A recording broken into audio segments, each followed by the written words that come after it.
Siyam-siyam ang inabot ng ilang biyahero makapasok lang sa entrance ng Batangas Port itong weekend. Talakayin natin yan kasama si Philippine Ports Authority PMO Batangas Port Manager Joselito Sino Cruz. Magandang umaga po sa inyo, Ginoong Sino Cruz. Magandang umaga po, Ma'am Susan. Magandang umaga po sa inyo mga taga-subaybay. Pakibigyan nga ho kami kung ano ang sitwasyon ngayon dyan sa Batangas Port. Pila pa rin po ba yung mga sasakyang papasok sa Pantalan? Meron pa rin pong pila, pero naibalik na po natin yung sistema na may mga ilan tayong mga kababayan na sinira ang sistema. Pansamantala, lalo na kahapon po ng madaling araw. Ngayon po may pila pero balik po tayo sa sistema. Yung kanina binabanggit nyo na bumalik na ho sa normal ang sitwasyon dyan, hindi na ho ganun katindi ang mabigat na daloy ng traffic? Bumalik na po sa yung sistema.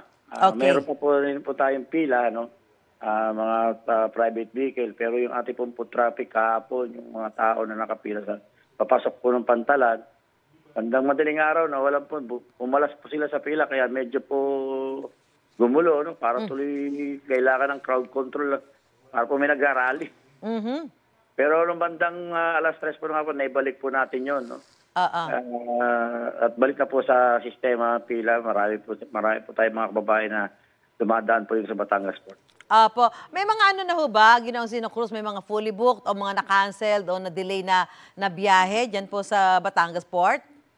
Tama po kayo. Karamihan po yung nag-fully book, yung pong ating pong mahabang biyahe, gaya ng lalawigan po ng Romblon at yung pong Katiklan. Ano po yung dahilan ng pagka-cancel o delay ng kanilang mga biyahe? Fully book po sila. Okay.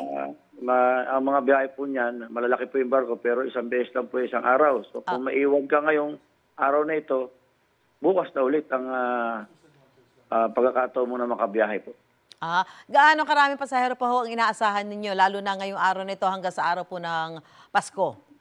Sa araw na ito, inaasahan pa rin namin ng may kumulang 20,000, Nung araw po ng Biyernes ay 20,000 plus. Yung Sabado po ay 25,000 plus.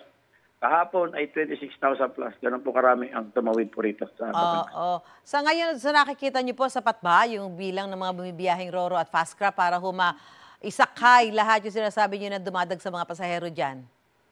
Kung titingnan po natin, parang lumalabas na kung sa dami po ng ganitong pasahero, ang mga barko natin ay mayroong kulang, Kulang. Na medyo minto siya kahapon, nandun po madaling araw, may mga ibang mga barko na wala. Medyo bumagal ng madaling araw.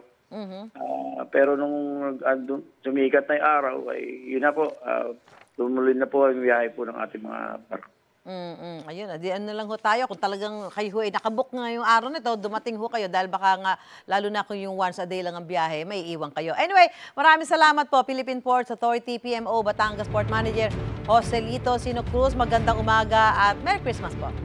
Magandang umaga po at maraming salamat. Gusto mo bang mauna sa mga balita? Mag-subscribe na sa GMA Integrated News sa YouTube at tumutok sa unang balita.